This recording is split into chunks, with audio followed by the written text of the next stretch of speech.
By the way, all the bolts are 10 mils, so quite easy to just have the smallest socket. Well, not smallest, just 10 mil socket. The bolt behind the door is quite hard to get to, even with the smallest ratchet, so you might need to get it off with 10 mil spanner.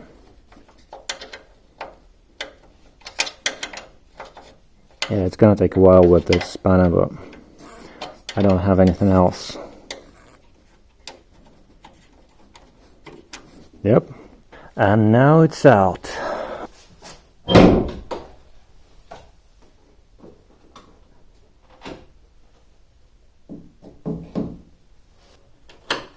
Yep, these two bolts are 12 millimeters, so I think we just need to loosen them.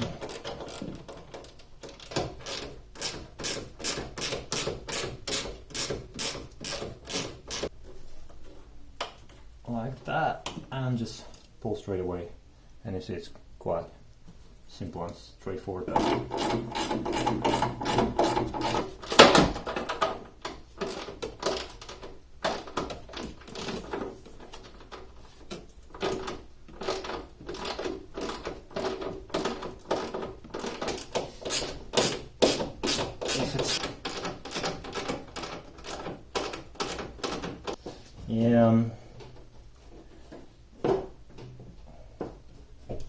Yeah, it's definitely being held by these two bolts, and there is one more clip.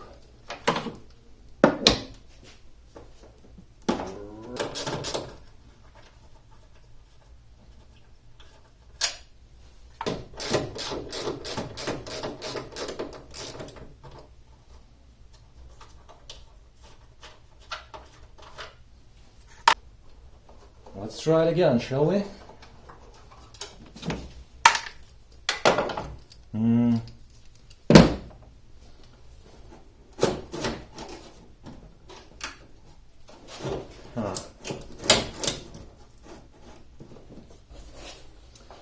No, don't tell me I need to remove the entire thing.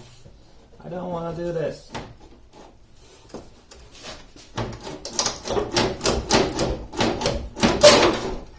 Ha! Alright. I totally forgot about it. Side repeaters. Come on, just. Ha! Ha! Yeah, if you wanna, well, if you're considering installing the rocket bunny kit, you might see how much you have to cut out in your metal wing, fender, whatever it's called in your part of the world. Yeah, and this is it. Now with the wing being out of the way, you can see all the mounting points. So it's being held by these two 12mm bolts. 1, 2, 3, 4 10mm on the top, and there is one plastic clip that goes in here.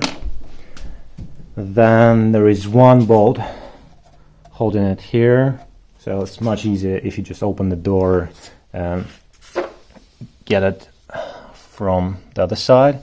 And then there are two more bolts that go in here, again 10mm. But be careful with these ones, because they are being at the bottom are really prone to rust. And rust is a bane of these cars. All this lovely sand. Hey, I don't need to go to the sea. I can play and build sandcastles in my Z. The more I work on this car, the more I think that it's time to change the name from Zoe to something more dramatic like beer can, because I keep finding more and more rust in the places which I did not expect to find. So let me show you one thing.